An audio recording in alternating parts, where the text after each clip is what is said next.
What's up everybody, I'm Derek, this is Rocking eForge, and today I'm going to be forging a simple flint striker or fire steel for use in bushcrafting or survival situations for starting a fire. So, let's get rocking.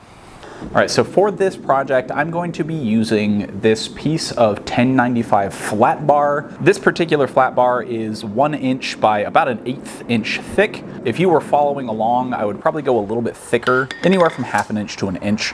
And the first thing I'm going to do is isolate about 3 inches of this material off the near edge of the anvil and forge that 3 inches or so down to about a 1/2 inch wide, maybe a little bit more.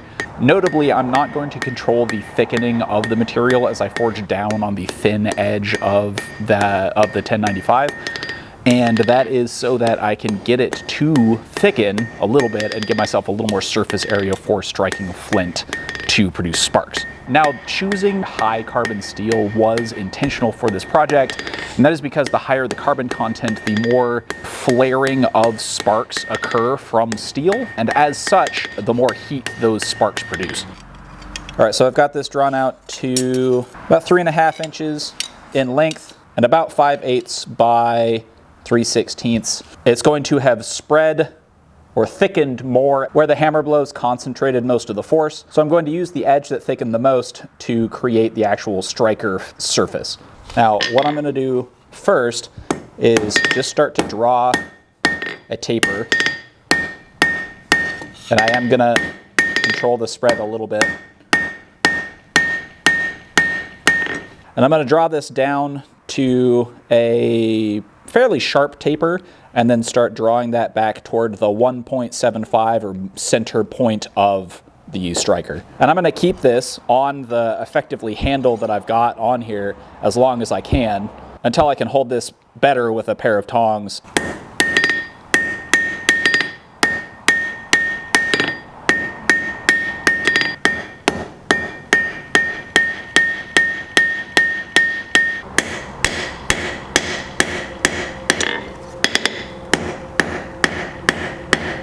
And now that I'm looking at it, I'm going to forge this down to exactly 1/2 inch on the other side in width, which is going to throw off my center, but that's okay. I will adjust. Go a little bit further. And that's really just to give my fingers some room between the loop and the actual little kind of sharp point that I'm going to make here in the middle. I'm going to use the horn of the anvil and the flat side of my hammer to refine this corner, or this curve up to the sharp point that I've got in the middle, and use the rounding side of my hammer to reset that back toward the flat edge. This edge is going to be the striking edge, and I want that to be flat, but I want a bit of rise, really just for aesthetic reasons, from the portion that I'm going to hold that loops around and this kind of decorative corner that I'm going to use to highlight my touch mark just for fun. I'm trying to get at least 4 inches from center in either direction so that I can loop that around and make that into a bit of a handle, so to speak.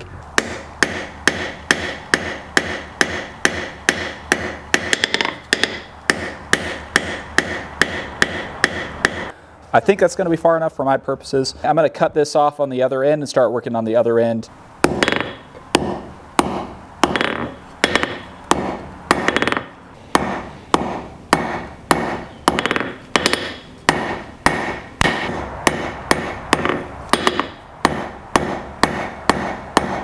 I've got this almost drawn out to 4 inches, which means I cut off a little more material over here after I'd spread it. So I'm going to have to shift the center a little further toward that end because this is already much thicker than the other end.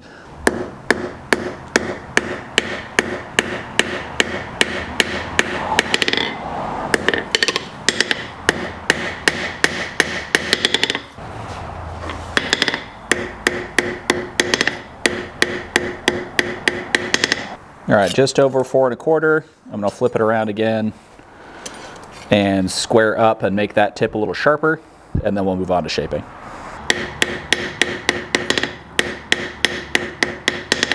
Now you can tell this process wasn't perfect, but you can see The amount of material that spreads at the point of the hammer strike does not necessarily reach the center, and in fact, other than not looking super pretty, for this application, that's not a huge deal. If you were making a knife or a tool or something, that is something you'd want to deal with, either by hammering that into the center and evening out all of the material, or by grinding or filing before moving on.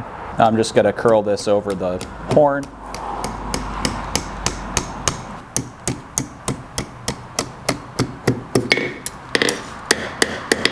And that is as simple as it needs to be. I am going to put a little rat tail scroll at the end using my scrolling tongs after I get the other side done, so that I can eyeball things being as even as possible. But you want this to be about 3 to 4 inches wide enough to fit all 4 of your fingers in the middle to give you the best grip on the piece, and enough room this direction to actually fit your fingers in.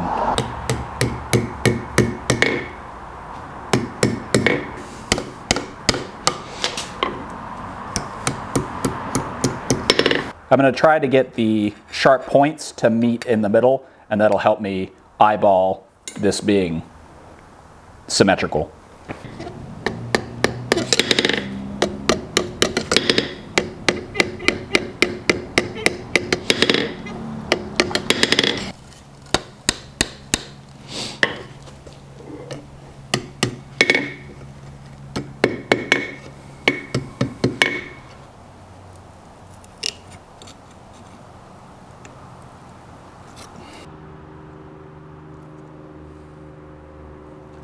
All right, so the last step I'm going to do at the forging process is just put my touch mark there in the middle. And then we'll move on to heat treat and dressing that edge.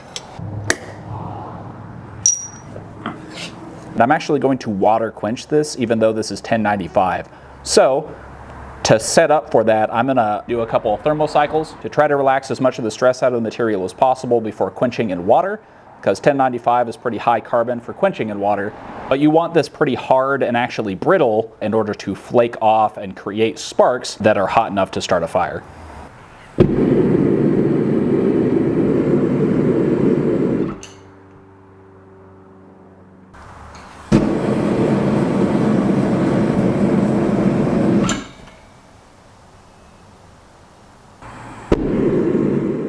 Get that blade portion, or the striker portion, up just below a dull orange heat to the point where the steel is non-magnetic. And then I'm going to quench in preheated water, and this is just hot water out of the tap, and just go in and out, keeping the handle portion out of the water so that the heat bleeds toward the blade and kind of tempers it mid-quench, but I don't want to temper it too awful much. And then finally, I'm going to just cool this whole thing off and take it to the wire wheel on my drill press, and wire wheel off all of that excess forge scale, and then we'll do a quick touch up on the grinder on the actual striking edge of the fire steel to make it nice and polished for striking a flint. And that is going to do it for today's video. I've already done a little bit of testing with it and bloodied up one of my knuckles. So if anything, I've learned that A, I don't have flint, at least in my driveway or the creek bed around my house, and B, that I need a little bit of practice. I've never actually tried to start a fire with a fire steel. This is the first one I've ever owned or made or anything. I will be getting flint and I will be planning to, actually test this out and see if there's anything I can improve on it. I've already noted a couple of things. All of these corners are sharp, and I'm amazed that I didn't think to chamfer all the edges like I do with almost everything that I make. But I will be touching up all of these corners with a Dremel so that it doesn't pose as much danger to myself in use. I think all in all, this is roughly the right size that I want. One could argue I could make it a little bit shorter, but I wouldn't want it any skinnier in this dimension because I've already got my knuckles in contact with the steel of the blade, which is part of the issue of me losing some skin. But I hope you enjoyed this video. If you did, please drop a like, leave a comment, hit subscribe, or ring that notification bell. If you want to support me in the channel further, please consider becoming a member on my Please consider becoming an honorary striker on my Patreon. That link is in the description below the video, or please consider becoming a member on my YouTube channel. And as always, keep on rocking.